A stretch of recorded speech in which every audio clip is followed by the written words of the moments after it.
Às vezes o caminho mais solitário é o único que leva você de volta para si mesmo.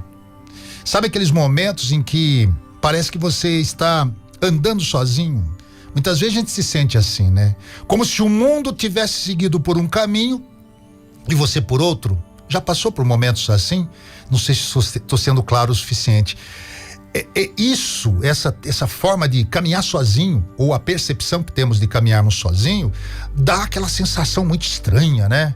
É um misto de silêncio, dúvida, até medo às vezes. Tô sozinho, tô com medo. Mas tem uma coisa que a gente quase nunca percebe.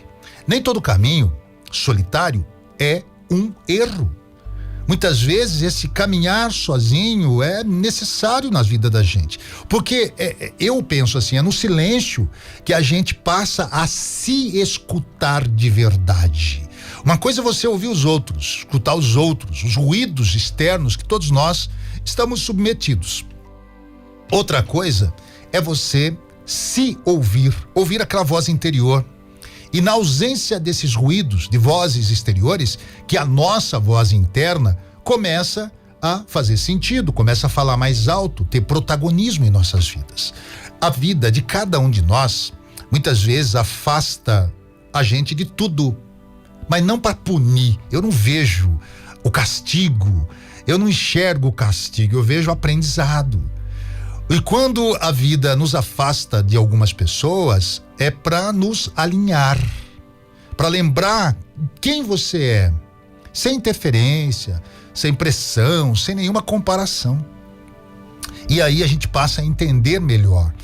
Eu tenho comigo o seguinte: às vezes você tá num relacionamento tóxico, às vezes você não tá satisfeito com a escolha que você fez, ou por um motivo ou outro, a vida de ambos, né? Um casal, por exemplo, ela mudou, cada um foi para um lado e deixou o outro, às vezes, sem a proteção, sem o carinho, sem o respeito.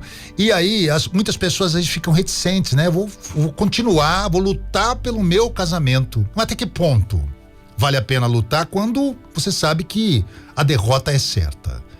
E às vezes, tem muitas pessoas que às vezes não saem de um casamento, de uma união que seja, de uma relação comercial ou até mesmo de um emprego, achando que vai ficar sozinho, e a solidão às vezes incomoda essa pessoa. Mas eu tenho certeza, eu gosto de ficar sozinho, apesar de eu não ser sozinho, eu gosto de estar sozinho comigo mesmo, e é nesses momentos, eu já disse isso em outras oportunidades aqui, que eu me sinto muito melhor. Eu posso, às vezes, ninguém gosta de solidão, né? Tem que ter alguém para conversar. Mas como eu já falo demais na minha profissão, eu não preciso o tempo todo estar falando. Eu escrevo, eu tenho outras atividades, enfim, eu consigo lidar bem com a solitude. E dos relatos que a gente ouve ao longo da vida, a experiência nos permite isso, né? Eu sou um cara com mais de 55 anos, então 57 na verdade, eu consigo entender as nuances de muitas pessoas, o comportamento das pessoas. E nós, como jornalistas, às vezes a gente tem esse hábito, né, de prestar atenção nas pessoas para poder narrarmos uma história, porque o jornalista nada mais é do que um contador de histórias.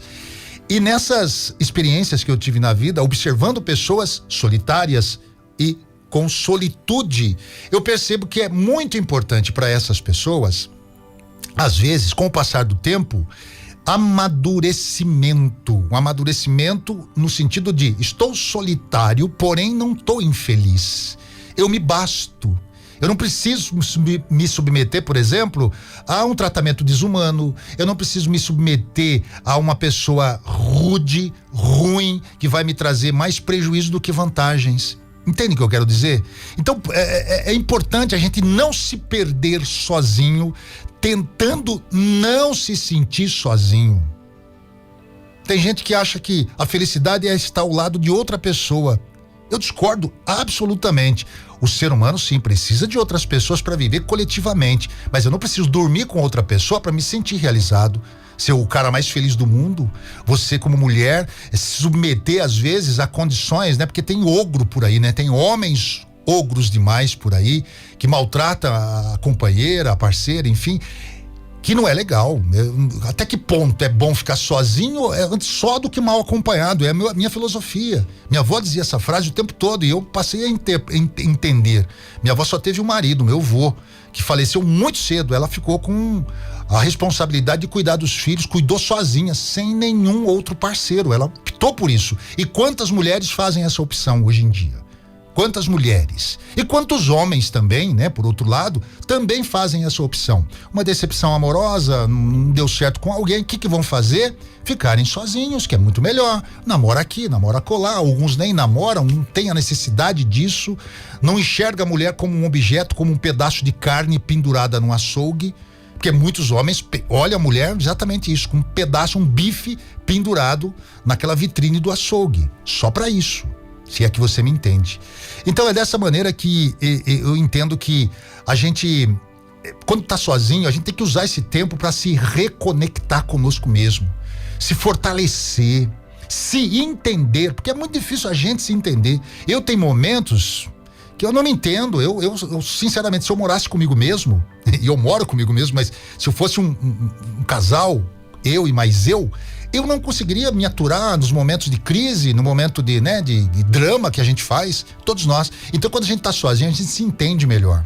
Porque quando a gente aprende a caminhar sozinho, você nunca mais aceita companhia, aquela companhia que te faça se sentir perdido, porque você está agradando outra pessoa, mas ao mesmo tempo você não está feliz. E aí, quando alguém aparecer para caminhar ao seu lado, não será por necessidade. Lembre-se dessa frase. Quando você escolhe alguém para viver com você, não é por necessidade, é escolha. Não é necessidade. Eu não preciso de alguém ao meu lado, mas eu escolho ter alguém ao meu lado. Isso muda tudo. Pensa nisso. Um bom dia.